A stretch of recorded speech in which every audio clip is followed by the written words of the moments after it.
Hello everybody. Welcome to, well, today is WarCrafters. Let me turn this down. Welcome to WarCrafters for June 10th. No, it's June 7th. That even is wrong. It's no, it's June 8th. I wonder if I should just start this over, but I'm not. I'm going to just leave it all in because it's been an interesting day. So let's just keep going. Today is WarCrafters for June 8th, 2025. Let me get to where I need to be. See, this is a time machine episode, and I'm going back so far that it's messing with my head. And so I'm going to get through today. I am MayorWatt. I run ohmTown.com a whole lot better than I'm doing the intro to this show. Oh, boy. And today we're going to be talking about 5 articles in WarCrafters. Season 2, Episode 23. We're going to talk about Atomfall really quick, Final Fantasy Tactics, the Most Wishlisted, Deltarune, and actions from others have consequences. Everything's powered by ohmTown.com, and while this is the front page of ohmTown, this is the front page of WarCrafters, and this is our intro.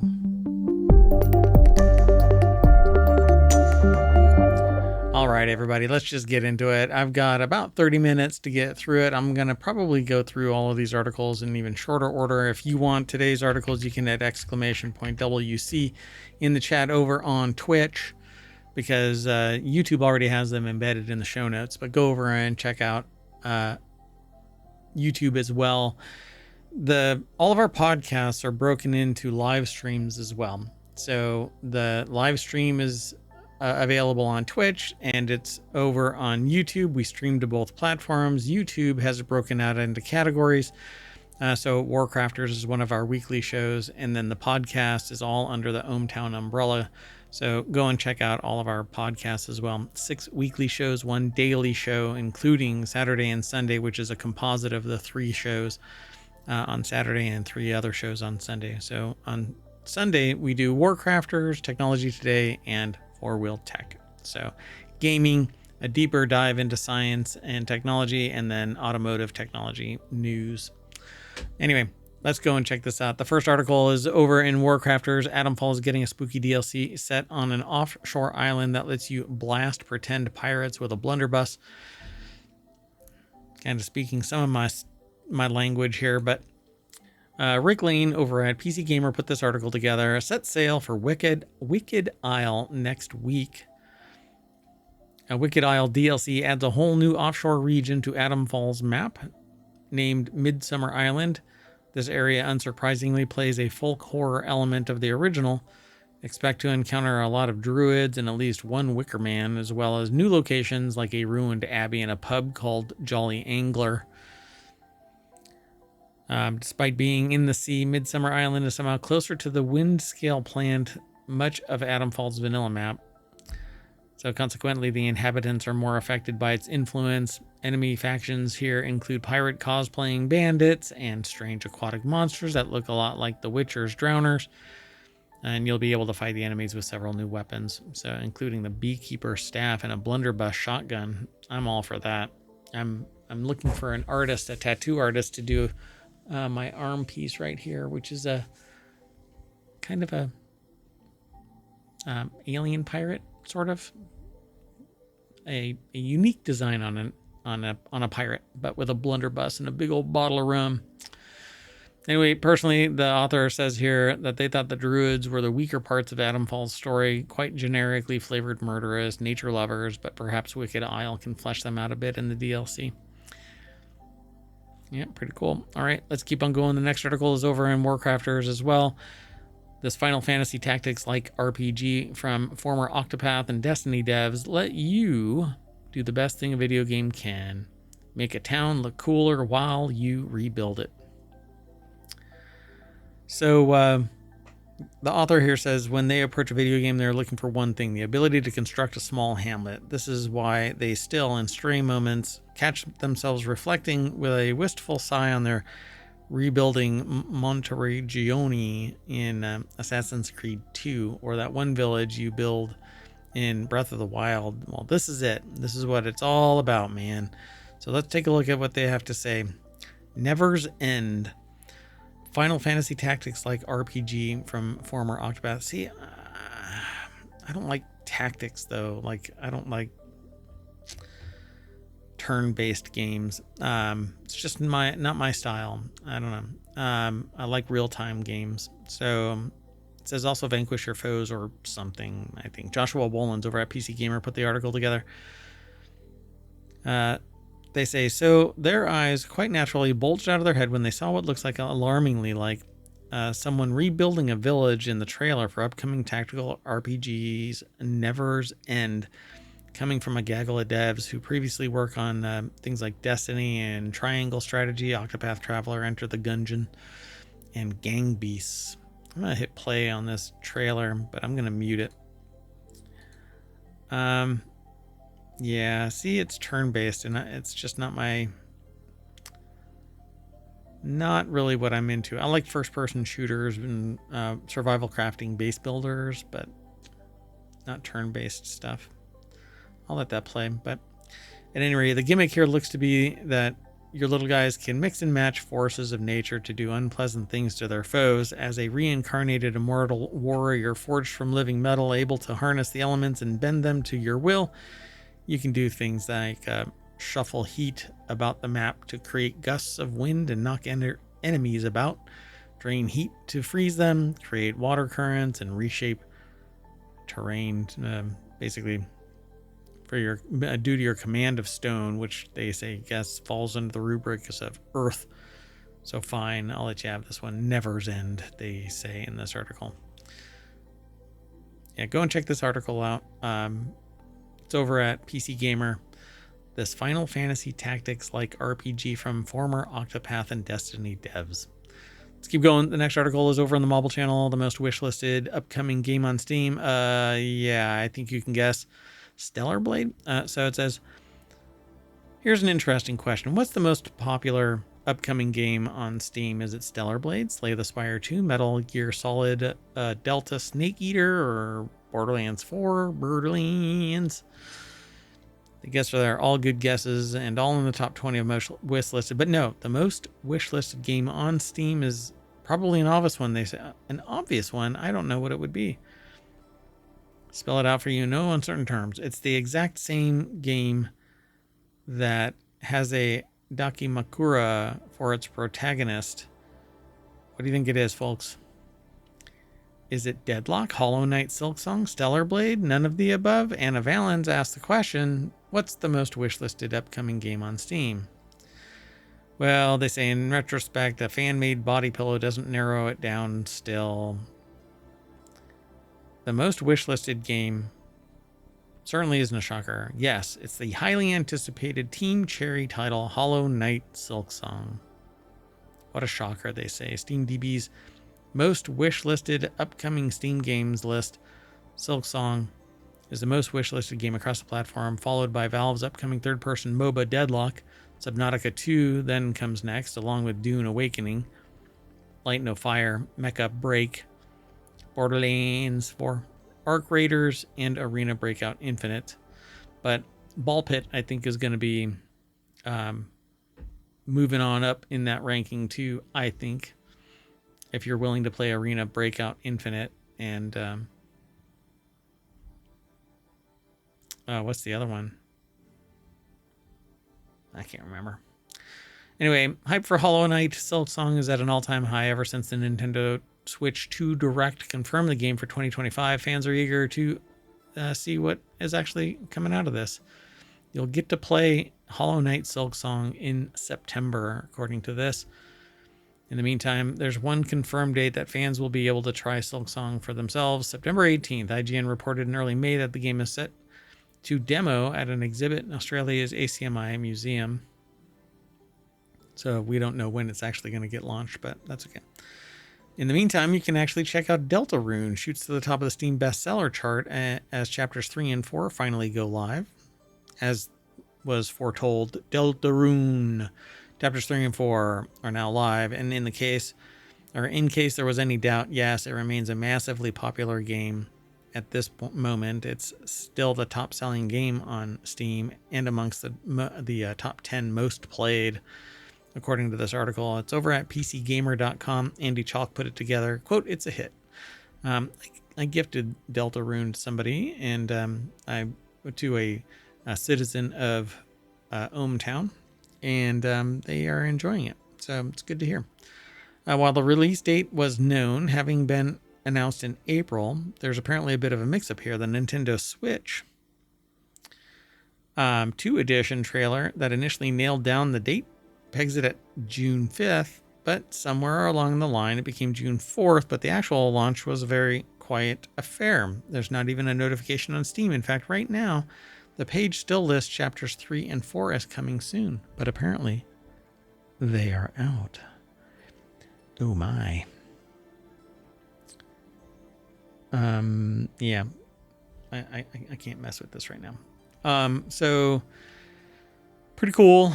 Go and check that out too. And our last article for WarCrafters, it's only 5 articles. The Monday through Friday Non Sequitur News is 10 articles. And on the weekend, I take the 3 articles from each, or not 3 articles, but the 3 shows. So on Sunday, WarCrafters, Technology Today, and FourWheelTech becomes the Non Sequitur News Sunday edition. And on Saturdays, we have RealityHacker, Wanted, and the Continuity Report, which is RealityHacker is about basically, it's more themed to cyberpunk kind of a thing, modifying reality using technology. And then Wanted is all about gadgets and gear. And then the Continuity Report is about entertainment news. All of it is about news in general. Anyway, so if an NPC hates you in this new adventure game from the makers of Road 96, it's probably because another player was mean to them earlier.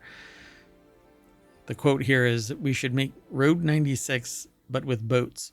Boat 96, joked the developers at Digixart when planning to follow up their excellent procedural road trip Road 96, and their next game does indeed have a lot of boats, but it's also a pretty big departure from the previous game. No. Instead, Tides of Tomorrow's asynchronous multiplayer system lets players' choices impact your own game, and vice versa. The article is put together by Christopher Livingston over at PCGamer.com.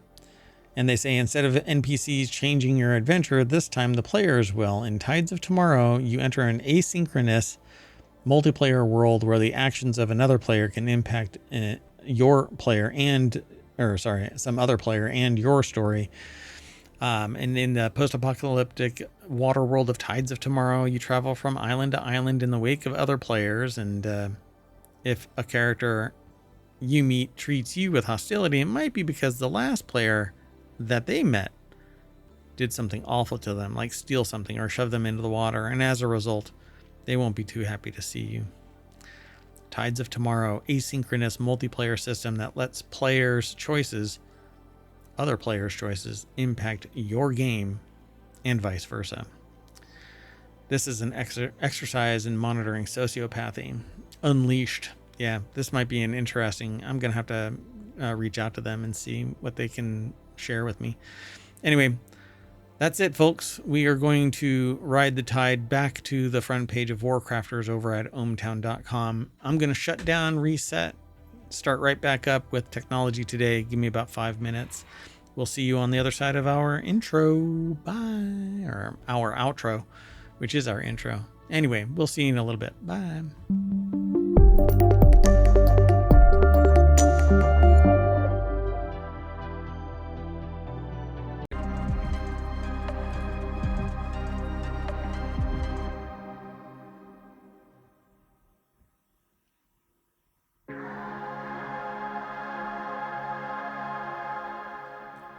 Hello, everybody, and welcome to Technology Today for June 8th, 2025. I am MayorWatt, along with the Sentient AI, who isn't available today. We would normally go over 5 articles, so it's just me flying solo, Today we're going to talk about tiny heat bombs, full cure for HIV, and airborne toxin was detected, hydrogen from seawater, and currents from the ocean. Get it? Currents, it's energy. Anyway, and currents is from the ocean because ocean currents. Anyway, everything's powered by ohmTown.com. Go over and sign up, sign in, become a citizen. All news, no noise, because all the noise comes from this guy.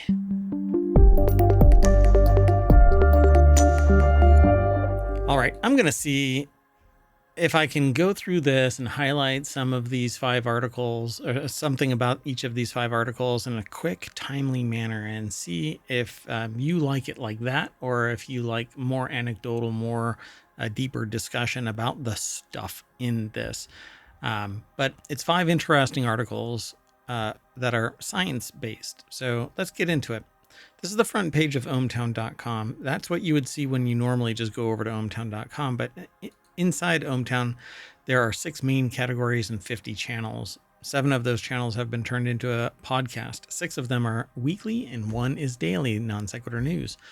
That said, all of the news gets funneled into one category or another, basically based on the topic of the material and or the source. So it's if it's a highly focused science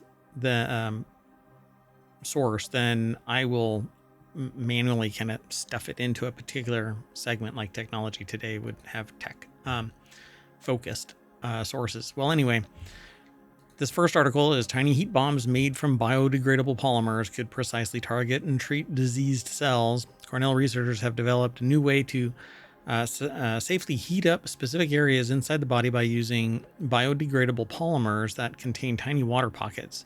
When they're activated by near-infrared lasers, the technology basically can lead to precise and non-invasive diagnostic and therapeutic treatments, perhaps even to fight cancer. The article is over at phys.org. David Nutt, or Nutt, I don't know, it's N-U-T-T, from Cornell University put the article together. It was edited by Lisa Locke and reviewed by Andrew Zenin. Near-infrared lasers basically activate this polymer that creates heat, and then it causes enzyme activity and cell temperatures increase. The findings were reported in ACS Nano. The lead author is a postdoctoral researcher named Jinha Kwan. The project began when Ziding Tian, an associate professor of mechanical and aerospace engineering in Cornell Engineering and the paper's senior author, wanted to apply her lab's expertise in nanoscale thermal transport and energy conversion, which has applications ranging from microelectronics to space exploration and on to biomedicine.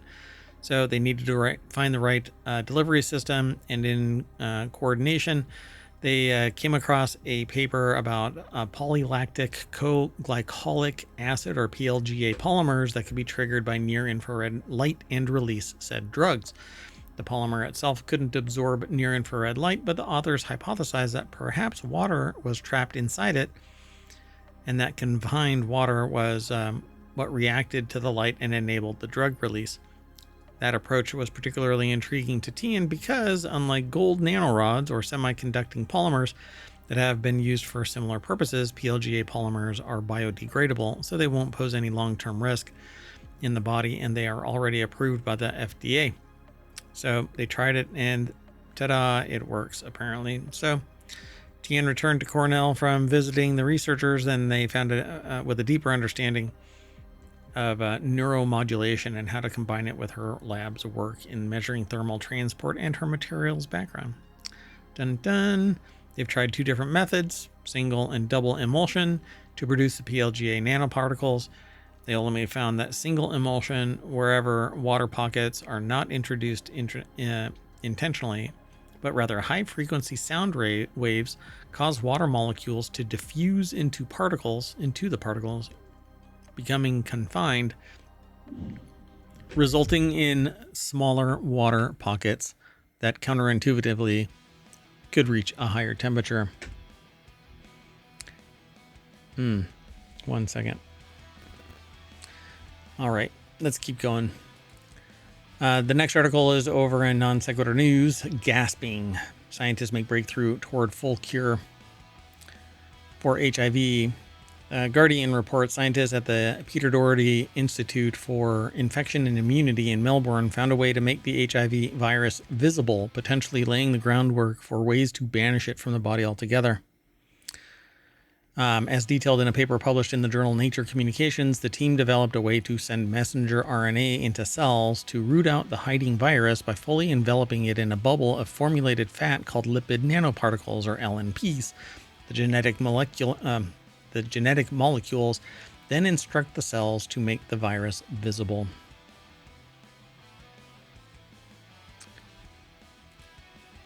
So the article is by Victor Tengerman over at Neoscope on the website futurism.com, and the deck statement says, and all of us were just sitting gasping like, wow. So their hope is that the new nanoparticle design could be a new pathway to an HIV cure. The HIV, well, it's the human immunodeficiency virus, so they call it HIV, but it's HIV virus. I don't know. It's just called HIV. Anyway, it leads to AIDS, acquired immune deficiency syndrome. Basically, it's a collapse of the immune system. Despite decades of research, there's still no effective cure for the disease. Although a handful of patients have been fully cured of HIV, the treatments remain brutally complex and expensive because it's a mishmash of drugs, a cocktail, as it were. The latest research came with such surprising findings that the team didn't believe it at first. We were overwhelmed about how much night and day difference it was from not working before, and then all of a sudden it was working, and all of us were still sitting there gasping like, wow, says one of the researchers to The Guardian. So yeah, this is going to be really interesting because if they can see it, they can find it easier, they can treat it by creating a cocktail that reacts with whatever it is that's causing it to be seen. And they don't really go into what it is that's causing it. They say that previously thought impossible to deliver mRNA into HIV containing white blood cells, but thanks to new type of LNPs called LNPX, the team found a way for the cells to accept the mRNA. Pretty cool. Okay, let's keep going. The next article is over in the Mobile channel. First ever airborne toxin detected in Western Hemisphere. So once in a while, scientists' research resembles detective work. Researchers head into the field with an hypothesis and high hopes of finding specific results, but sometimes there's a twist in the story that requires a deeper dive into the data. So this article is over at phys.org. The University of Colorado at Boulder put the article together. Gabby Clark over at phys.org edited it. It was reviewed by Robert Egan. And so they say here, this deeper dive at University of Colorado Boulder, researchers who led a field campaign in an agricultural region of Oklahoma and using high-tech instruments to measure how aerosol particles form and grow in the atmosphere, they stumbled upon something unexpected. The first ever airborne measurements of medium chain chlorinated paraffins, or MCCPs, a kind of toxic organic pollutant in the Western Hemisphere. The results published on the 8th, actually the 6th, this is a weekly show. The 6th was published in ACS Environmental AU, I think Gold. So it's very exciting as a scientist to find something unexpected like this that we weren't looking for. And we're starting to learn more about this toxic organic pollutant that we know is out there and that we need to understand better. MCCPs are currently under consideration for regulation by the Stockholm Convention, a global treaty to protect human health from long-standing and widespread chemicals. Well, you know, if you don't look, then the problem doesn't exist, right? Anyway, they're often found in wastewater as a result because they're used in construction of PVC and textiles, and polyvinyl chloride is actually very dangerous. If you work with a laser, don't ever cut anything that has PVC in it. It turns into acid, hydrochloric acid. So in Oklahoma, researchers suspect the MCCPs they identified came from biosolid fertilizer in the fields near where they set up their instrument. You don't have that with hydroponics, but you also have to work at a certain scale and cost. So humans take advantage of the fact that farms basically just run off of the sun and water. Well, anyway, MCCP's little cousins, short-chain chlorinated paraffins, or SCCPs, are currently regulated by the Stockholm Convention and since 2009 by the EPA here in the United States. Regulation came after studies found that the toxic pollutants, which travel far and last a long time in the atmosphere, were harmful to human health. I know, it's a shocker, right? Oh, if you want today's articles, you can just hit exclamation point and then TT for Technology Today, and ohmTown will spit the articles out into the chat. All right, let's keep on going though. The next article is over in Technology Today. It's the name of the show. Game-changing new technology can squeeze hydrogen from seawater. A new electrode enables scalable hydrogen production from seawater, offering a clean, desalination-free solution for arid coastal regions. Researchers at the University of Sharjah, or Sharjah, I don't know, started to say it like, what's his name? Goldmember or whatever. Faja. So anyway, the University of Sharjah. If that's not how you pronounce it, then send an email to mayor@ohmTown.com. They've developed new technology that can produce clean hydrogen fuel directly from seawater and at an industrial scale. It was published in the journal Small, apparently. Kind of fascinating. University of Sharjah put the article together. It's over at scitechdaily.com. The deck statement says a new electrode enables scalable hydrogen production. So what is this? We developed a novel multi-layered electrode that can extract hydrogen directly from seawater efficiently and sustainably. The traditional methods face a host of problems, mainly corrosion and performance degradation caused by chloride ions in seawater. Basically, it gets encased in chloride, and then it decomposes and loses its efficiency, and it's just a hot mess. You have to clean it all the time. So the team designed a custom-built electrode that, according to Dr. Ulhak, overcomes these issues by creating a protective and reactive microenvironment that boosts performance while resisting damage. The research offers a potential breakthrough by presenting a method for producing hydrogen directly from seawater, avoiding the need for freshwater resources. So, in short, they've demonstrated that direct seawater electrolysis is not only possible, but scalable, delivering industrial level efficiency.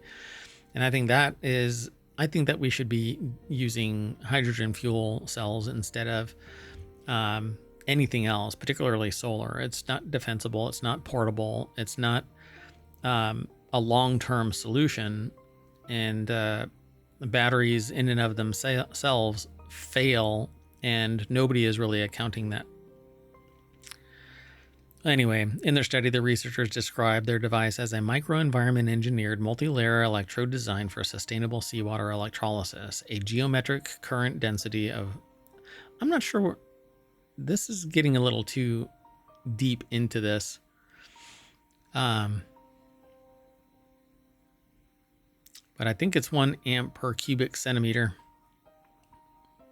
in real seawater at an overpotential of 420 millivolts with no hypochlorite formation and outstanding operational stability for 300 hours at room temperature. So they say that the electrical input was converted into gas output, achieving a Faradaic efficiency of 98%.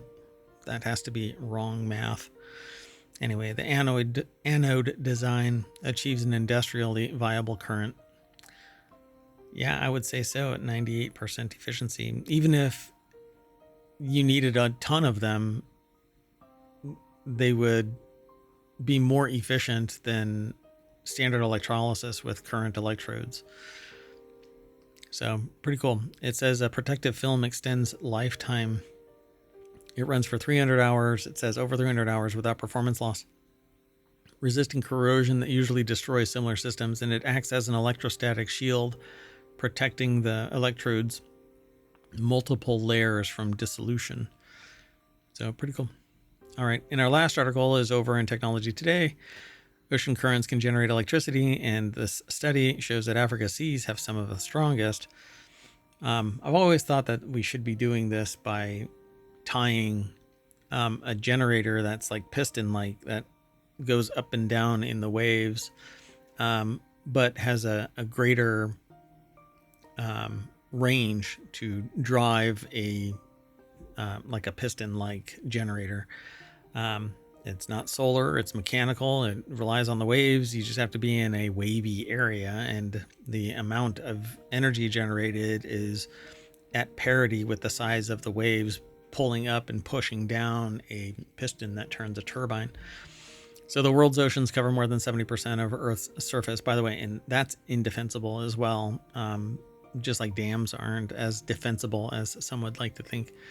Anyway, marine energy is much more predictable and reliable than many other forms of renewable energy because, unlike the sun and wind, which regularly do not produce electricity, ocean currents never stop moving around the planet as long as those are. There needs to be enough energy in those currents to actually create energy. So some areas, not so much. But I think waves, not currents themselves. But anyway, new researchers found that the eastern and southeastern coasts of Africa have currents that put them among the most potential locations for ocean energy production. But this is kind of a niche location, right? The article is by James H. Van Zwyten Jr., Gabriel Alcinas, Masan Sandojapur, and Yufei Tang from The Conversation. Lisa Locke edited it, and Andrew Zenin reviewed it. So the new researchers found that the eastern and southeastern coasts of Africa have currents that put them among the world's top potential locations for ocean energy production. Ocean currents contain kinetic energy that can be converted into electrical power using turbines. This is kind of interesting. Just hearing the title, I basically spelled out the rest of this article. And it's easy to talk about it when you know a little bit about it. Putting it into motion is something different. So this is similar to offshore wind farms or wind turbines positioned in the ocean that convert wind to energy. The difference is that converting ocean currents to energy means that turbines would float on the surface or just under the surface of the ocean. The electricity they generate can be brought to shore using power cables under the sea, as is currently done with wind turbines in the sea. They looked at 30 years of water velocity data, measurements of how fast the water moves, and they got data from drifting buoys in the ocean. And it's that drifting buoy thing that really has me. Wherever you have a buoy, you could have that piston as a solid rod that moves up and down at the sea floor, or have one that is neutrally buoyant sitting below, and it basically just like an accordion, right? Just compresses and expands. So there's 1,250 of these buoys floating around the world's oceans today, and they're designed to follow the water circulation in the ocean so that they can constantly measure the speed and direction of ocean currents. They aren't blown around by the wind. They transmit information about ocean currents via satellite so that they can be made publicly available and used by scientists. So they looked at 43 million measurements of ocean current speed and direction over 30 years. And so now the prototypes that they developed and tested at sea go back as far as 1985. There are no ocean current turbines feeding power to electrical grids at present, though. This delay between testing the prototypes and getting turbines up and running has happened because of technical challenges in setting up the system in deep water offshore environments, which, I suspect that's going to be a problem. The new and advanced systems are being developed and tested off the waters of Florida, North Carolina, Japan, Taiwan. Engineers in South Africa and Mexico are also investigating the potential for ocean current turbine systems. So pretty cool. All right. Well, we are going to follow the current, and that's going to lead us back to Technology Today over at ohmTown.com. Go over there and become a citizen. Sign up, sign in. You can parse all of the news. You can submit it for a review, an article that you might want in the next episode of either Technology Today or Non Sequitur News. You can just send that link to mayor@ohmTown.com for evaluation. So that is it for today. I'm MayorWatt, and I'll see you later.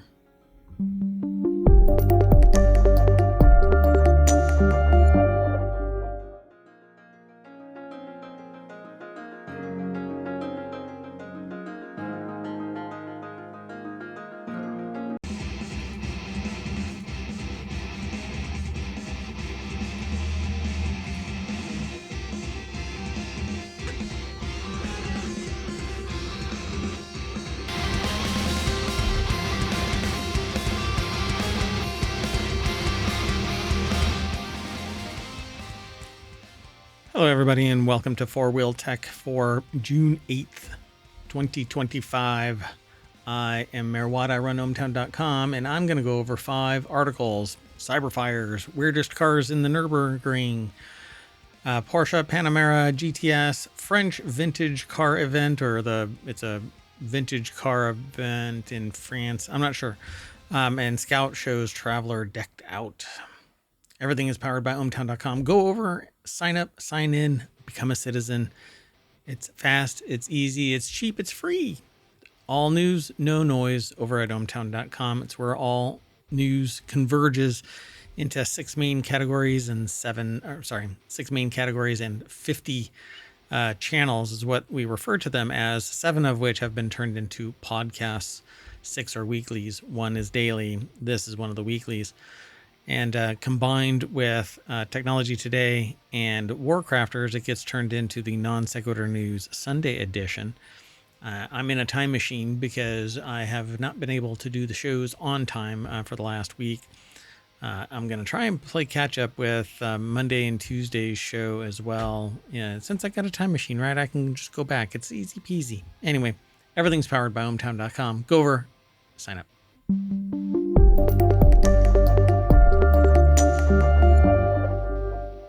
Alrighty, everybody, let's get into this. This is the front page of ohmTown, but FourWheelTech has its own little logo, its own little community. Not little. I mean, it's okay. Anyway, there's a channel over on the Discord. There's Patreon. There's the podcasts themselves you can download. We're over on YouTube and here on Twitch. We stream to both simultaneously. That said, let's get into the first article. What are cyber tires? And are they banned in the USA? Pirelli's cyber tire technology offers real-time insight into the status of performance tires. So why is the United States taking steps to restrict them? So the article is by Jordan A. Rodriguez over at jalopnik.com, which it seems like all of today's articles are aggregating from them. And so they say the first concept of the Pirelli cyber tire was revealed in 2020, and in mid-January 2021, the Italian tire manufacturer went global with discussions about the new technology using software and sensors to make it possible for the tires that could communicate with the car. Now they're here in the US, currently available on the McLaren Artura, Audi RS4, and several other models. Pirelli's cyber tire technology has a sensor that collects data for safe driving, and according to Bloomberg and Reuters, they may not be on sale for very long, as it seems a messy political situation. Turns out China's Sinochem has a 37% stake in Pirelli, and in response, the U.S. Department of Commerce's Bureau of Industry and Security, or BIS, scheduled a rule in January of 2025 that prohibits the sale and import of connected vehicle hardware and software systems designed, developed, manufactured, or supplied by certain foreign adversaries, specifically China and Russia. Yikes. So, how do they work? Called the first tire in the world that talks to your car, the Pirelli cyber tire is pretty interesting. Designed with a battery-powered sensor that weighs about 0.3 grams, the Pirelli cyber tire turns the everyday vehicle into a super smart car, able to communicate with the vehicle and the driver using data from the sensor. The sensor offers the driver plenty of information, including the type of tire the driver has equipped. No shit. Anyway, it's such a silly... God, I wonder what kind of tires I have on my car. I have cyber tires. They're not cheap, right? They've got a sensor, and you have to have a proprietary car that they fit on.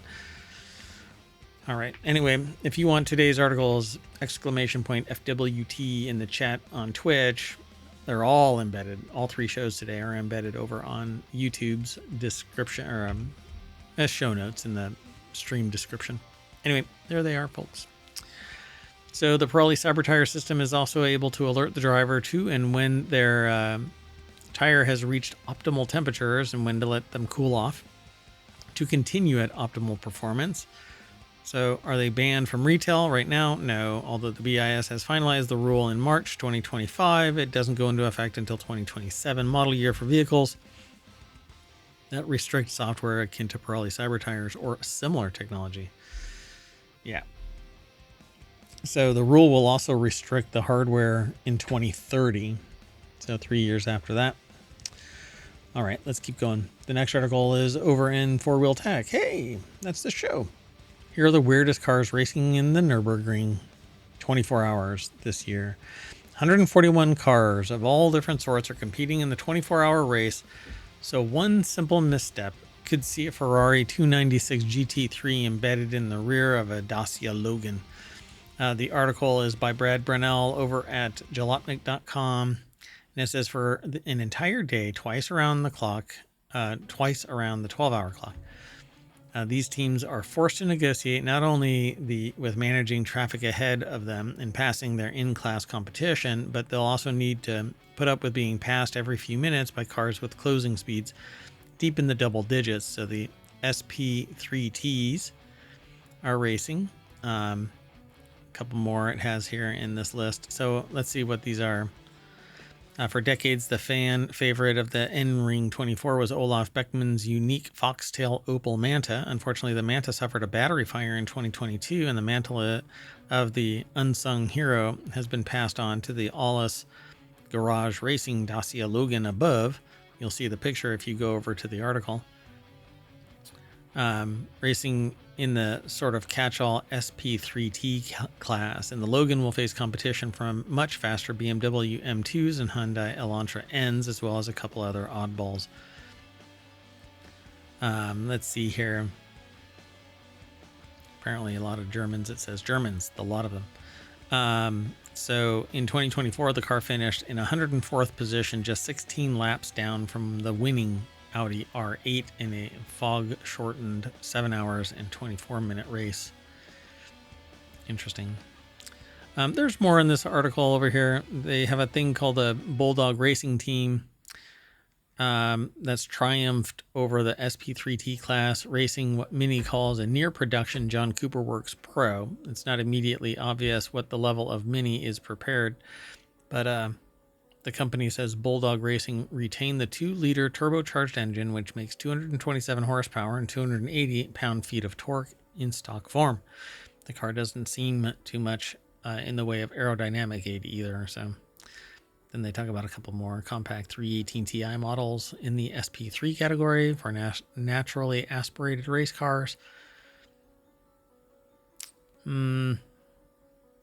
I don't know. There's a whole entry list that you can go and check out if you follow the links through ohmTown over to, well, in this case, Jalopnik. Let's keep going. The next article is over in FourWheelTech as well. Quit complaining and just buy a new Porsche Panamera GTS already. It says if you need a family car that'll get you your heart racing, then shut up and buy the redesigned Porsche Panamera GTS. Yeah, it's a 4-door. Looks like a Porsche to me, actually. I don't know what that really looks like. Daniel Golson put the article because it looks like a 370 slash maybe kind of a Tesla in the back end of it. I don't know. They all seem to kind of mash together, but that's not the price of this car. I'm sure neither one of those. So they say that they hate all SUVs, even the actually sporty ones they grown. Sedans are also boring, they say. Pretty much anybody, car enthusiasts. These performance models are great, but they're all too sporty, they exclaim. It's exhausting. So here's the answer. And the answer is being provided by Daniel Golson over at jalopnik.com. So it's still got a V8 with no hybrid assist. GTS moniker back in 2010. The trim levels have been hugely successful, offering an excellent mix of performance and standard features at a reasonable for Porsche price. 911, 718 to Macan to Cayenne. Usually the GTS trims are smack dab in the middle of the lineups, coming with the sportiest powertrain and chassis options, but without the excessive power of something like a turbo. Well, it's still got a V8. Doesn't have the electrification add-on, so you'll still have to wait for the torque to... It's not going to have 0 to 60 in 3 seconds. The base Panamera has a turbocharged 2.9-liter V6, while the Turbo and Turbo S have V8s. They're also e-hybrids that are equipped with plug-in hybrid system. But the Panamera GTS uses the same twin-turbo 4-liter V8 as the turbos, the same ones as before, with no sort of hybrid assist. And it is glorious, it says. They say oodles of grip. Let's see, 3.6. Well, the Porsche says that the GTS will hit 60 miles per hour in just 3.6 seconds when using launch control, which is easy to engage, grips immediately, and gut punches the author with acceleration force. The GTS's V8 puts out 493 horsepower and 486 pound-feet of torque, making it more powerful than 911 Carrera S. And the engine redlines at a respectable 6,800 RPM. So it's all-wheel drive through Porsche's tried and true 8-speed dual-clutch PDK automatic, which is as perfect as ever. I want a mini all-wheel drive that is a true mini, not a Countryman or a Paceman. Anyway, which doesn't exist anymore. Only the Countryman exists along with the standard minis. Anyway, so it says, yes, it's got more screens and a spoiler. Woo. It looks like the passenger has a screen to itself. Interesting. It shows like G-forces out the side or something in Sport Plus mode. There aren't many other cars to compare Panamera against either. The BMW 8 Series Grand Coupe or Coupe, Mercedes-AMG GT 4-door. Both offer V8 engines, but both are old as hell and not as comfortable or good to drive as the Porsche. Let's keep going. The next article is over on FourWheelTech. Incredible French vintage car event retro... I don't know how to pronounce it with the little tick over the E. Retromobile is coming to New York City. New York City? In 2026, perhaps the single coolest car event in the world, Retromobile, will be coming to New York City next year, marking the first time it's been held outside of Paris. Brad Brunell over at Jalopnik put this article together. These are always these old, cool. I think they're always cool, these older cars.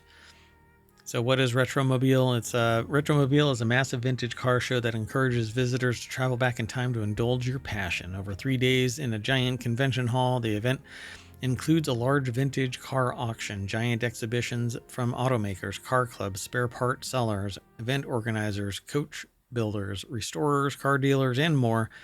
Quote, anything goes at Retromobile as the organization says. It's often considered part of the vintage car calendar in the same way that Monterey Car Week is. So yeah, older cars, you can go and take a look at it. The gull-wing doors way back there. Look at that. This does not look like an old car, but apparently it is. Anyway, partnering with Goodings Christie's, the team behind the event is hoping to draw between 200 and 250 exhibitors, not exhibitioners or executioners. Anyway, filling 400,000 square feet across 4 halls of the building. And if they meet their plans, the show will be about half as populous as this year's show in Paris, which drew 600 exhibitors, 2,000 cars, and 146,000 attendees. Go check out the article. All right, this next article is over in FourWheelTech as well. Scout shows a Traveler decked out in off-road accessories and gorgeous green paint. Scout didn't say much about the new accessory-laden machine, just that these are off-road package options, and the company's design team is developing them. So I recently saw a Scout, and I want it. I like the design. It's kind of Rivian-esque, but anyway, Brad Brunell over at Jalopnik put this article together. It's an electrified throwback revival of the once great International Harvester Scout. Scout is basically... International Harvester Scout is the answer to the Ford Bronco, really.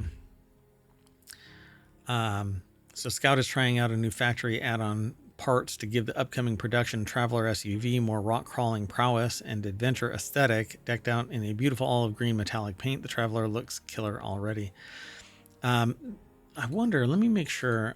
I think that this falls in the EREV category.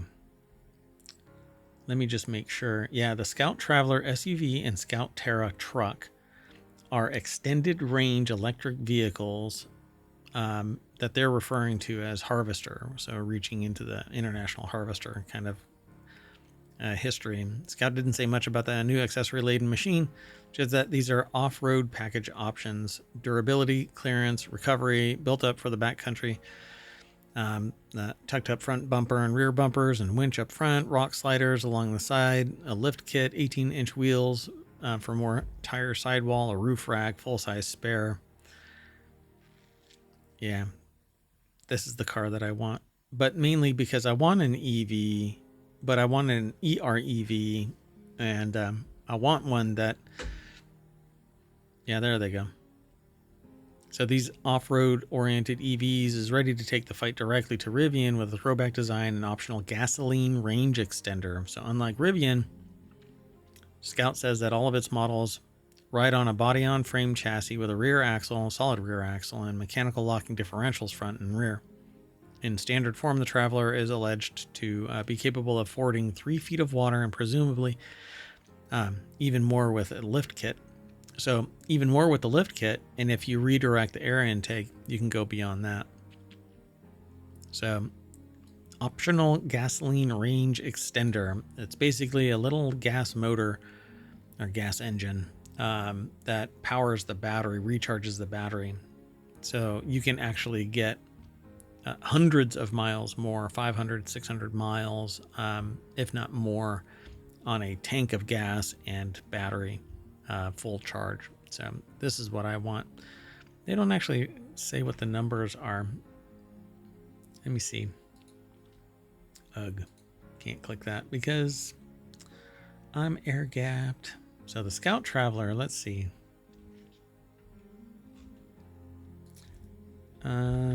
EREV price. Let's just do that. Yeah, somewhere in the $50,000 to $60,000 range, which for what the EREV is supposed to be, yeah, I am hoping that it's less than $60,000. All right, well, that's it. We are going to off-road ourselves back to the front page of ohmTown and on to FourWheelTech's page. Go over, sign up, become a citizen. That would be lovely. Thank you very much for hanging out. We'll see you in a little bit. I'm going to try and rejigger and launch the Monday episode of Non Sequitur News. I'm prepped, but I need to make sure that I don't have any mayoral duties that are going to kick up as I'm streaming. So we'll see you possibly here in a little bit. Bye-bye.